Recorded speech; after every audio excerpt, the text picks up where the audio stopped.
Hello, good evening, good evening. Welcome back to my channel. If you're new here, please subscribe. And if you've been here before, hello, how are you? How are you? It's a chilly evening out here this evening. This is the best time for me to do this video because of the fact that it's so dark around in the house. The lighting is just not right. So I said, let me come on out here and enjoy myself. Once I get monetized, y'all, I'm going to buy me the best Ring camera so I can have some of the nicest light, because this natural light you get outside is the best that you can get where it comes to clarity of these videos. So that's what I'm gonna have to do there to get better lighting. But tonight I want to talk about collecting old things, which we call antiques. What we call having a hobby and just going to different flea markets, different estate sales, saving everything that great grandmama had, just keeping all these things that we think are so special, and we begin to love having them around us as we begin to age, and we begin to start putting these things and saying, I want to keep this for my child. I want to keep this to give to my grandson. I want to make sure I keep this because I just like looking at it. And before you know it, if you're not careful, you done collected so much stuff. And we are a people that hate to throw things away. We are a people that, especially those of us that have been struggling and those of us that know what the struggle is, we don't want to get rid of stuff because we're afraid of not being able to replace those things. We're afraid of living with lack and not being able to, I would say, recover. That's the perfect word to use. Recover from the loss of things that we may have lost down the line, or we may have lost back in the day. I mean, just think about it. A lot of older folks want to keep things so that they can give them to their children. So they will begin to go to different places, like they'll go to the yard sale, flea markets, whatever. They'll pick up stuff. They'll put boxes together of this stuff and put it in the shed or whatever. And they'll think that these kids want this stuff at this age and at this time in their life. Not only do they don't know what it is, half of the things that y'all are collecting, some of it they don't even want. I mean, because when you start thinking about collecting stuff like old records, and then you got to have that record player for them to play it on, and a lot of them don't know what that old Victrola is. Some of them don't even know what that, just to name a few, they don't know what that rotary phone is. They don't know what that ringer washer is. They don't have a clue about what it is to light that oil lamp so that they can have lights and things of that nature.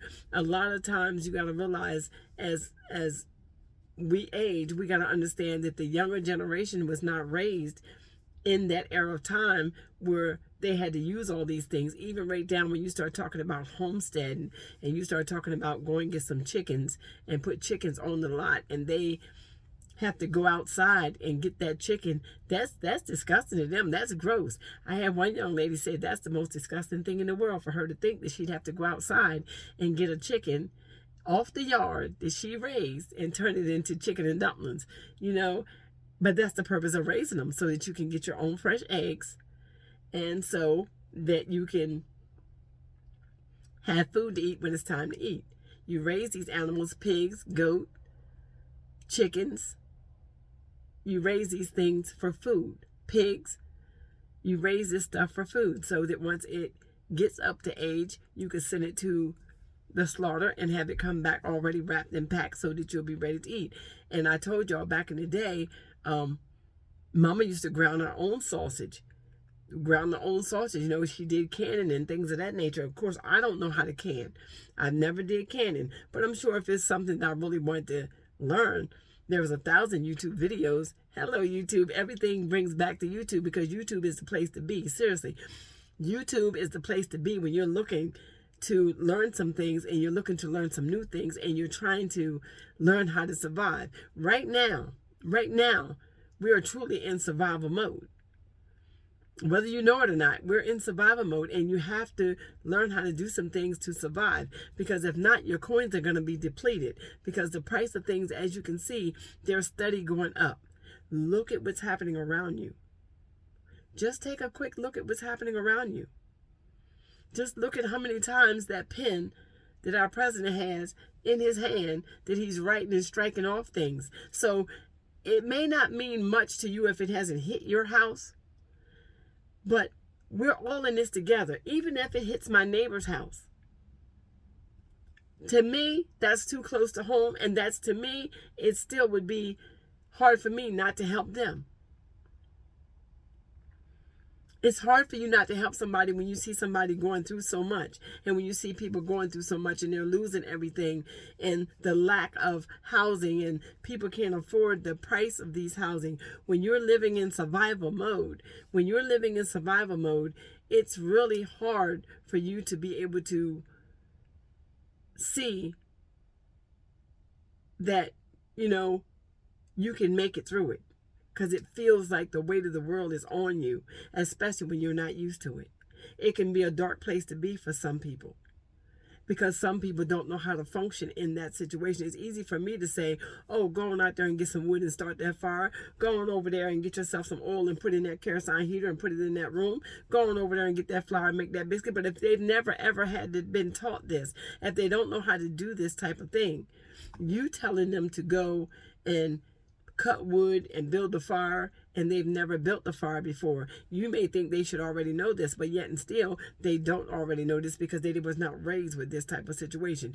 You telling them to go get Home Depot bucket and put a bag in it and put a seat on it and turn it into a toilet, to them that might be gross, but yet and still this is where we're headed. They may have to use these compost toilets, and they're making them out of anything and everything nowadays. Why? Because they're preparing themselves for what is to come. Is this the American dream? Is this where we're at? Is this what we come to? No, this is not the American dream, but this is truly where we at.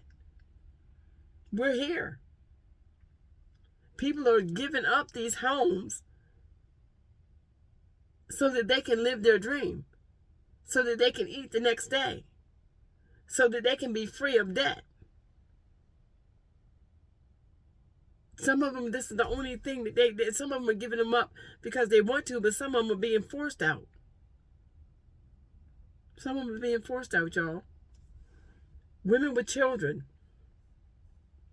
I see them living in their car, in their van, doing the best they can. Having children in the car living before used to be considered the children of homeless, and they would want to call in on you and things of that nature. Now it's the norm. It's truly the norm. It's the norm. Tiny house craze done gone through the roof.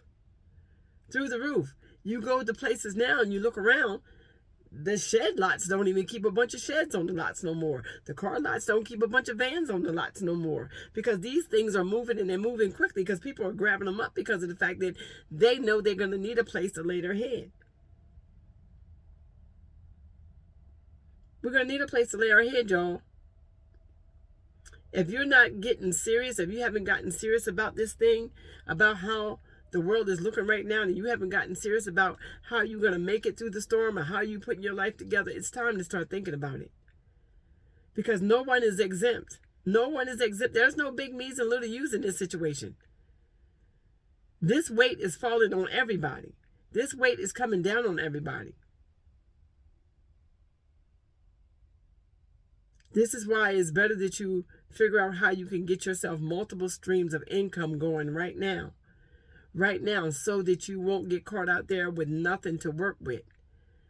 At least try to do something to help get yourself in a position where when you feel like you need some things to survive, you will have some things in your bug out bag already packed, already put aside, have your food already put up so you'll be able to eat for at least a good year or so. You got to be able to start now. And just like saying, when I think of survival skills, I have seen my mother take blocks and put them together in the yard and take the rack out of the oven and start that fire and put that rack up there and set a pot up there and cook a pot of beans all day long. And she just kept feeding the fire. I've seen her take her wood stove when we had the wood stove and put a pot of beans on top of that wood stove and drop some dumplings in them beans, and she would cook them beans, and they would be just as good when it was time to eat. Them old Navy beans, and take some smoked turkey, smoked ham hock, or whatever she could drop in them, and she would put in them beans, and she would feed her 11 kids. She would feed her 11 kids, and it would be like all 11 of it was 11 of us, but all of us would go down that line with our plate and we would eat. Of course, we were never all in the same house at the same time because, in fact, we all different ages. But we knew we could go to Mama's house and eat if we couldn't do nothing else. That wood stove would be jumping. And we also learned how to cook on the wood stove. We knew how to fry bread on the wood stove. We knew how to cook on the wood stove. We knew how to prepare a meal right on top of that wood stove. So if you got a wood stove in your home, you already got a way to cook. You just need take your time and let some of the elder people that have lived this life already, let them teach you right now. I know a lot of the younger folks don't want to hear this because they don't understand that this is real. They don't see what we see. They don't think it's going to get that bad. They don't see how bad it is already. It's already that bad already. Farmers are losing their crops. They have nobody to help them to do the work on the farm. Nobody to work the fields to get our food and everything out the fields. And nobody to build the houses, to have extra housing.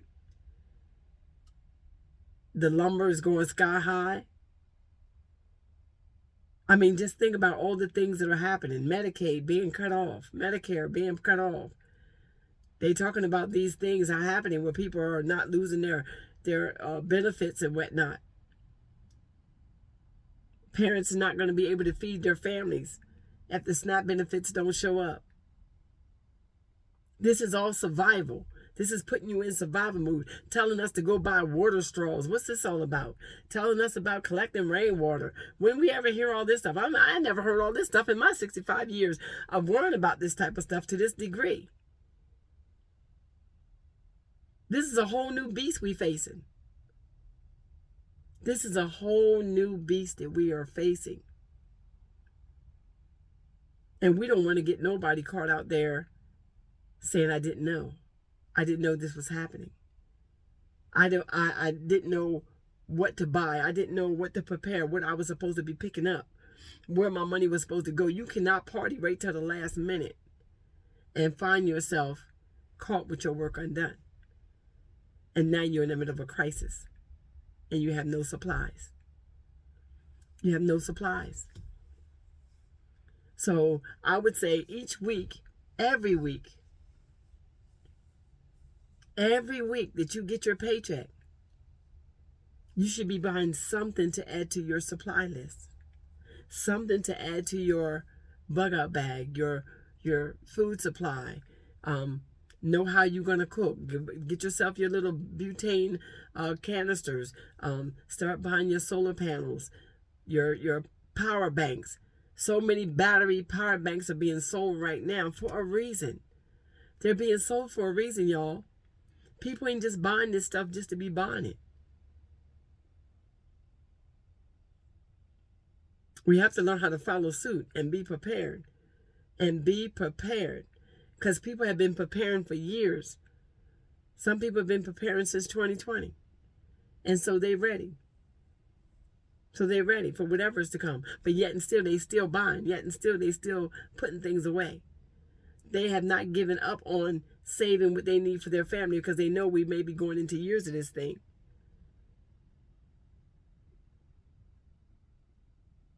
And it's tough. It's truly tough to think about when you're working with one income or you're working with two incomes and both of them are not enough to maintain the family with the children that you have in the house. Both incomes are not enough. And then when you think about the fact that you got to eat day to day now, how you going to save and how you going to put stuff up? People are going to food pantries and they're collecting things and they just stocking their cabinets up so that they would be ready, so they would have some things. So maybe you might need to think about that as well. Go to some of your local food pantries and start getting you some boxes of food so that you will have something, some emergency supply. Because we are truly in survival mode. We're in survival mode. Even though I'm excited about life, even though I'm excited about the things that are happening in my life right now, and the things that I see are happening in a lot of people's lives right now, I see the joy that's going on in so many people's lives right now, but yet and still, I'm still keeping my focus on the fact that we are still living in the middle of a crisis, and we still got to be able to prepare ourselves for whatever comes down the pike for us. Yeah. Survival. When you've lived in survival mode all your life, all you do is think about the ones that have never did it, have never been there, don't know what that is, don't know how to wake up in the morning and they don't have nothing to eat, don't know how to wake up in the morning, they got to go start the wood stove before they can get warm because they've got so used to these thermostats, don't know what it is to have to go outside and use the bathroom or go use that bucket, that 5-gallon bucket, because they've never had to do so. They you got some people that only know the fancy toilets that flush real good, and they got the high seat, and they got the duvet and all what we call it, the duvet, and all that to go along with it. My duvet was always a water bottle. We had to spray a water bottle. Even back in the day when I had my children, they gave us a water bottle to spray ourselves with, even at the hospital. It looked like a ketchup bottle. You put water in it, you squeeze it, and you would spray yourself. But now they got a fancy name for it. You got to have a portable duvet, and you got to have a flushable toilet and whatnot. But yet the Lowe's bucket and the Home and Depot bucket now is very desirable to the van lifers, among any other kind of bucket that they can figure out what's easiest for them. All that glitz and glamour going on out the window. Because one thing you must do, you do have to go to the bathroom. So no matter what van you set up or how you set it up, you will use the bathroom most of the time out while you're out and about, but you still have to go. So when you're in survival mode, you think about your food, you think about how you're going to sleep, where you're going to lay your head at. You think about how you're going to stay warm when the weather gets rough or the weather gets too cold. How you gonna stay cool when the air condition when it gets hot outside. You think about a lot of these things. If you have loved ones in your house and they may be on machines, you think about how you're going to keep them machines going. I suggest you call your local electric companies right now and start talking to them and see about what you can get in place. See what we can do.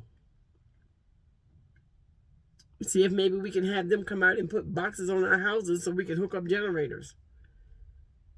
They might can get electric to do that. It's something to check into. You got to check into everything and anything at this point. Solar panels can be expensive as well. But that's something you may have to think about. Start thinking about getting these things. Because these things are not cheap. But yet they're necessary. And they're going to be needed. They truly are going to be needed. Survival mode. That's all I kept thinking about all day today. Is we are actually in survival mode. Even when I go to the store now, I see how people are shopping. I see the things that they're buying. I see one lady, she bought a lot of beans and rice and things of that nature. I said to myself, she's really oatmeal, grits. She's in survival mode, cornmeal, buying that king serving, buying that cornstarch, things of that nature. That lets me know that was a survival cart. That survival cart, you can tell the way people are shopping now. They're making sure that they spend their money wisely. They're not out there buying a whole bunch of processed stuff and stuff that's full of sugars and things of that nature. That's costing a lot of money. Because if you really pay attention to the prices in the Walmart food line, Walmart, all these prices, Publix, the prices of everything is really going up. It truly is. And what ain't going up, they're locking it up. Because if you haven't noticed all the locks that they're putting on everything inside the stores, they're doing this for a reason. I've noticed this a long time ago. Survival mode. Survival mode. So you got to put your mind in survival mode. You got to stop playing out here. Stop wasting your money. Start thinking seriously. Start taking what's going on around you seriously, because of the fact that this is not no game. It is truly getting ready to get rough. So you need to get yourself together and be prepared to be in survival mode and start doing things that are going to help you make it through these hard times. It's going to help you make it through these hard times. So I just hope this blesses somebody. And I hope to get somebody in position to where they begin to spend their money in a different way and begin to look at life a different way because of the way things are right now. I know what the word says, and the word says God will provide for us, and he will. And if he can feed the birds in the air, he will surely feed you. But in that same respect, there's preparation that needs to be done on all of our behalf. There's always preparation needs to be done, and he will move in the midst. But this live here, being in survival mode, was for me to come out and be able to tell you that it's time. It's time to prepare yourself. It's time to get your house in order. It's time to be able to buckle up and to be able to start spending your coins wisely. And I'm not telling you to panic. I'm not telling you not to enjoy life. I'm just telling you to think about your spending. Think about the things that you need to be able to make sure that you're going to be okay in the midst of it, because you're going to be okay. You're going to be okay, but get ready. Get prepared. There is some things you got to do. So with that being said, y'all, I love y'all. I pray y'all have a good rest of y'all evening. I know I'll be talking fast, but I try to slow it down a little bit for the sake of this video so that y'all would understand that I am very serious about preparing my house and being ready and not letting this situations that's going on in the world steal my joy. Even though we're going through, even though it's not don't look like what we want it to look like, but nevertheless, we are truly blessed, and we are blessed people. And so y'all be blessed. Enjoy the rest of your night. And if you're not subscribed, consider subscribing and join the family, because it's not always a video that's not exciting like this. I do get excited, but tonight I just wanted to make sure that I shared my feelings with y'all about being in survival mode, and how when you're in survival mode, it is a serious place to be. It is a serious situation when you're thinking about the love of your family and how your family going to eat and how you're going to keep them warm, and making sure that they understand that we got to make sure as a family together that we work together to make sure that what we have carries us through. We cannot be wasteful. We cannot be wasteful. In this season especially, we cannot be wasteful. So with that being said, I love y'all. Y'all be blessed. Enjoy the rest of y'all evening, and love on somebody. Amen.